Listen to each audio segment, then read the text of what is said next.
गांव के भद्र पुरुषों को इन बातों में ऐसा आनंद मिलता था कि खाने पीने की भी सुधि न रहती थी। श्रीखंड को पिंड छुड़ाना मुश्किल हो जाता था।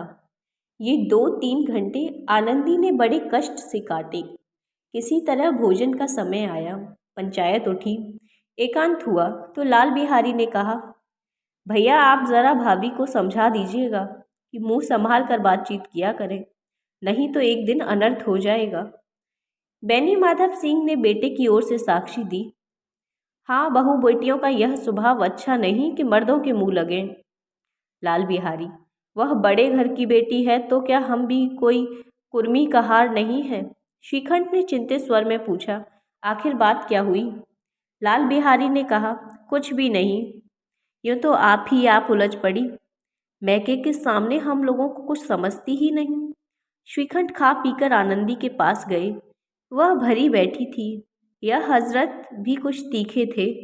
आनंदी ने पूछा, चित्त तो प्रसन्न है? श्रीखंड बोले, बहुत प्रसन्न है, पर तुमने आजकल घर में यह क्या उपद्रव मचा रखा है?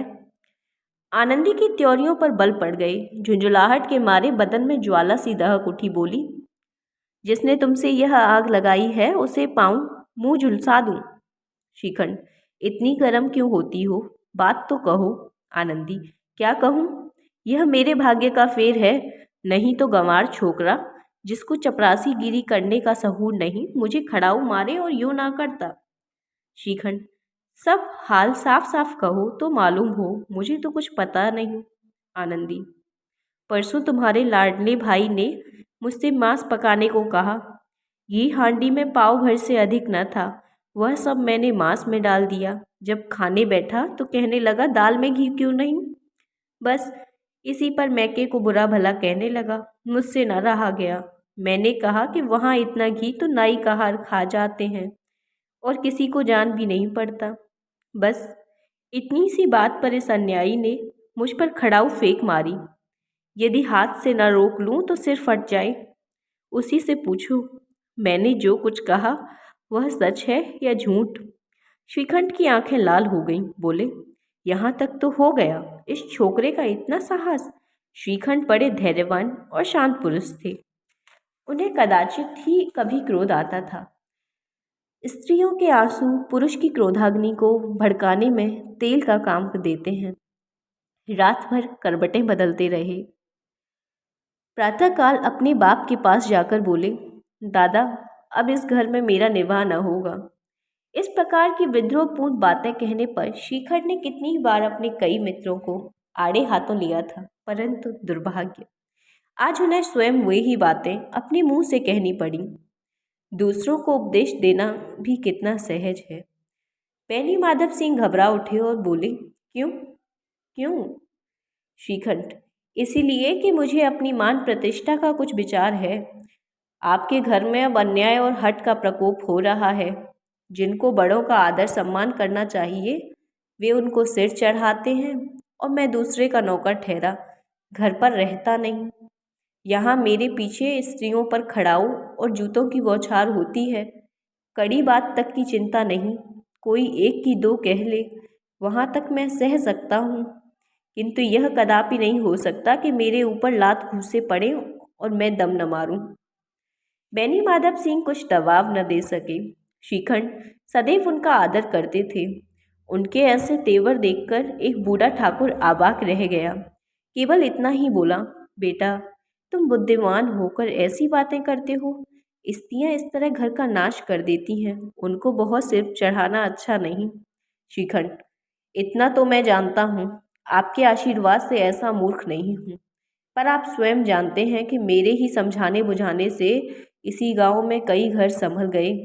पर जिस स्त्री की मान प्रतिष्ठा का ईश्वर के दरबार में उत्तरदाता हूँ, उसके प्रति ऐसा घोर अन्याय और पशुवत व्यवहार मुझे असहाय है। आप सच मानिए, मेरे लिए यही कुछ कम नहीं है कि लाल बिहारी को कुछ दंड नहीं देता। अब बैनी माधव सिंह भी गरवाए, ऐसी बातें न सुन सके। बोले, लाल बिहारी तुम्हारा भाई है, उससे जब कभी भूल चूक हो उसके कान पकड़ो। लेकिन श्रीखंड, लाल बिहारी को मैं अपना भाई नहीं समझता। बैनी माधव सिंह, स्त्री के पीछे श्रीखंड: जी नहीं, उसकी क्रूरता और अविवेक का कारण। दोनों कुछ देर चुप रहे। ठाकुर साहब लड़के का क्रोध शांत कराना चाहते थे, लेकिन यह नहीं स्वीकार करना चाहते थे कि लाल बिहारी ने कोई अनुचित काम किया। इस बीच में गांव के कई और सज्जन हुक्के चिलम के बहाने वहां आ बैठे। कई स्त्रियों ने जब सुना कि श्रीखंड पत्नी के पीछे पिता से लड़ने को तैयार है, तो उन्हें बड़ा हर्ष हुआ। दोनों पक्षों की मधुर बाणियां सुनने के लिए उनकी आत्माएं तिलमिलाने लगीं। गांव के कुछ ऐसी कुटिल मनुष्य भी थे जो इस कुल की नीतिगत गति पर मन ही मन जलते थे। वह कहा करते थे, श्रीखंड अपने बाप से दबता है, इसीलिए वह दब्बू है। उसने विद्या पढ़ी, इसलिए वह किताबों का कीड़ा है। बैनी माधव सिंह उसकी सलाह के बिना कोई काम नहीं करते। यह उनकी मूर्खता है। इन महानुभावों की शुभकामनाएं आज पूरी होती दिखाई दी। कोई हुक्का पीने के बहाने, कोई लगान की रसीद दिखाने आकर बैठ गया। बैनी माधव सिंह पुराने आदमी थे, इन भावों को ताड़ गए। उन्होंने निश्चय किया कि चाहे कुछ क्यों न हो, इन द्रोहियों को ताली बजाने का अवसर न दूंगा। तुरंत कोनर शब्दों में बोले, बेटा, मैं तुमसे बाहर नहीं हूँ, तुम्हारा जो चीज़ चाहे करो। अब तो लड़के से अपराध हो गया। इलाहाबाद का अनुभव रहित झल्लाया हुआ ग्रेजुएट इस बात को न समझ सका। उसे डिबेटिंग क्लब में अपनी बात पर अड़ने की आदत थी। इन हथकंडों की उसे क्या खबर। बाप ने जिस मतलब से बात पलटी वह उसकी समझ में न आया। बोला, लाल बिहारी के साथ अब इस घर में नहीं रह सकता। पैनी माधव: बेटा, बुद्धिमान लोग मूर्खों की बातों पर ध्यान नहीं देते। वह बेसमझ लड़का है। उससे जो कुछ भूल हुई उसे तुम बड़े होकर क्षमा करो। श्रीखंड: उसकी इस दुष्टता को मैं कदापि नहीं सह सकता। या तो वही घर में रहेगा या मैं। आपको यदि वह अधिक प्यारा है तो मुझे विदा कीजिए। मैं अपना भार आप संभाल लूँगा। यदि मुझे रखना चाहते हैं तो उससे कहिए कि जहाँ चाहे चला जाए। बस यह मेरा अंतिम निश्चय है। लाल बिहारी सिंह दरवाजे की चौखट पर चुपचाप खड़ा हुआ भाई की बातों को सुन रहा था। वह उनका बहुत आदर करता था। उसे कभी इतना साहस न हुआ कि श्रीखंड के सामने चारपाई पर बैठ जाए, हुक्का पी ले या पान खा ले। बाप का भी इतना मान न करता था। श्रीखंड का भी उस पर हार्दिक स्नेह था। अपने होश में उन्होंने उसे कभी घुड़का तक न था। जब वह इलाहाबाद से आते तो उसके लिए कोई न कोई वस्तु अवश्य लाते। मुकद्दर की जोड़ी उन्होंने ही बनवा दी थी। पिछले साल जब उसने अपने ड्योढ़े जवान को नाग पंचमी के दिन जंगल में पछाड़ दिया तो उन्होंने पुलकित होकर अखाड़े में ही जाकर उसको गले लगा लिया था। 5 रुपए के पैसे लुटाए थे। ऐसे भाई के मुंह से आज ऐसी हृदय विदारक बात सुनकर लाल बिहारी को बड़ी ग्लानि हुई। वह फूट फूट कर रोने लगा। इसमें संदेह नहीं कि अपने किए पर पछता रहा था। भाई के आने से एक दिन पहले उसकी छाती धधकती थी कि देखूं भैया क्या कहते हैं। मैं उनके सम्मुख कैसे जाऊंगा, उनसे कैसे बोलूंगा, मेरी आंखें उनके सामने कैसे उठेंगी। उसने समझा था कि भैया मुझे बुलाकर समझा देंगे। इस आशा के विपरीत आज उसने उन्हें निर्दयता की मूर्ति बने हुए पाया। वह मूर्ख था, परंतु उसका मन कहता था कि भैया मेरे साथ अन्याय कर रहे हैं। यदि श्रीखंड उसे अकेले में बुलाकर 2-4 बातें कह देते, इतना ही नहीं 2-4 तमाचे भी लगा देते तो कदाचित उसे इतना दुख न होता। पर भाई का यह कहना कि अब मैं इसकी सूरत नहीं देखना चाहता, लाल बिहारी से सहा न गया। वह रोता हुआ घर आया। कोठरी में जाकर कपड़े पहने, आंखें पोंछी, जिससे कोई यह न समझे कि रोता था।